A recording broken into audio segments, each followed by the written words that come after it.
Holy. Oh, the sun is out. Ooh. This is a stingray, right? This one y'all can touch. Oh my god, there's 4 here. Okay, 5, 6. I will definitely find something because I can't swim.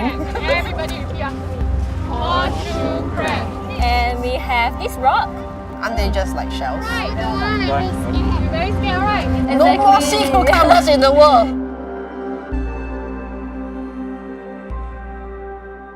Okay, like the whole idea that that seems like very cliche and cheesy is that like nature is healing and you know we all need to like go out and take a breath.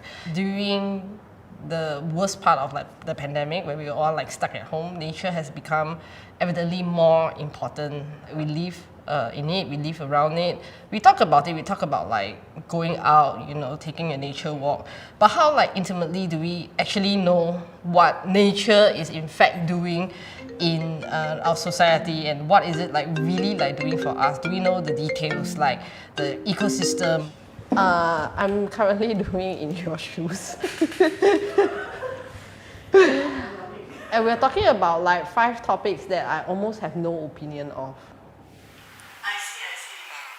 Then what are the topics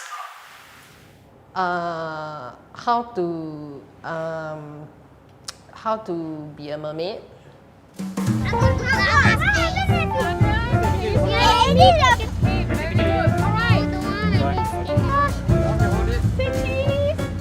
I'm from Young Oculus and we are an education company and we bring our students as well as families out to our nature places in Singapore to learn about local biodiversity and also to learn about conservation tips and sustainability. Have you seen a shark before, like face to face? I do. In fact, even in Singapore and even intertidal walk, we also have a black tip just right near my feet.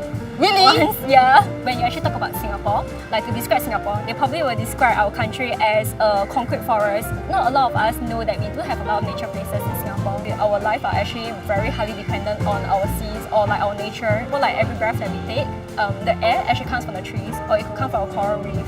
And when we actually come over to the shore area, we are actually going over to their homes. I bet you, right, like people will be thinking, hey, it's just a sea cucumber, I'm just only taking one only, right? Then you know, as Singaporeans, everybody start to take one and then that's it. Exactly. No more sea cucumbers in the world.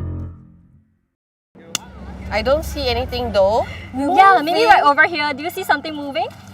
Okay, here. Right over here, we have these sea cucumbers. And the reason why we want to actually demarcate the area where the animals are going to be at is so that we don't have a lot of people trembling all over the intertidal zone. Okay, and what do we do with the cucumbers? We try not to touch them as much as we can. And we have this rock with the sea cucumber. And then let's head over there. Okay, what is the effect of touching it, like for them? So for sea cucumber, they are actually quite tough, at least for this species. So a little bit of touching is actually okay. But once you see that it actually start to vomit, that means it's actually stress. So if we see any sea cucumbers that are vomiting their internal parts, then we leave them alone. We do not touch them at all. Okay, we don't want to make anyone vomit today, so... Despite sea cucumbers, they look very much like slugs and just not doing anything and lying over there. But they're actually considered as a keystone species. It means that they are very important animals on the ecosystem.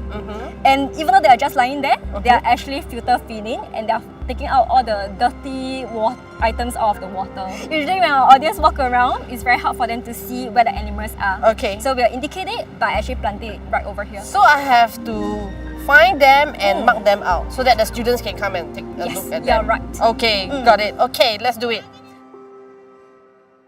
For us educators, we want to actually not just show the wonder of the place. How can we actually make sure that these amazing places that we have, how do we actually sustain it and make sure that it can actually exist for a long time? Even to really observe the ugly things of the place as well. For example, just now we actually saw a lot of trash. For our audiences to actually think about why are the trash out there. Can I bring back a seashell for like my pay? Or as a souvenir, is it? Yeah. We actually discourage that. Okay. Yeah, imagine if one person actually take one seashell home, and if everyone do that, we are going to be depleted of our seashells. It's actually made up of something called calcium carbonate. And this calcium carbonate is actually required by a lot of other animals to build their internal shells, skeleton, like corals. They actually use the calcium carbonate. Learning about the names of all these animals and knowing about their characteristics, you can actually kind of connect with them better. It's like to know someone, the first thing you have to do is actually to ask them. If you see any, don't tell me. Okay. Ew, hey, Okay, this is a hermit crab, right? I'm sorry. I'll make it quick. So it's a sea So they are snail. wearing the same shell, but they are different. Oh, then how the hell do you know that they are different? Don't worry, that's perfect. Okay, there's like a lot of trash here.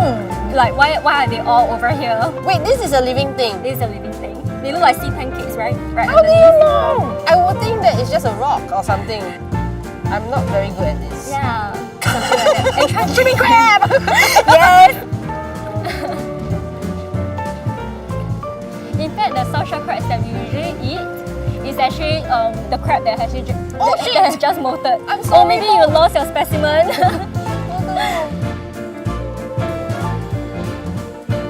I just dropped it and it went completely in. It's well camouflaged.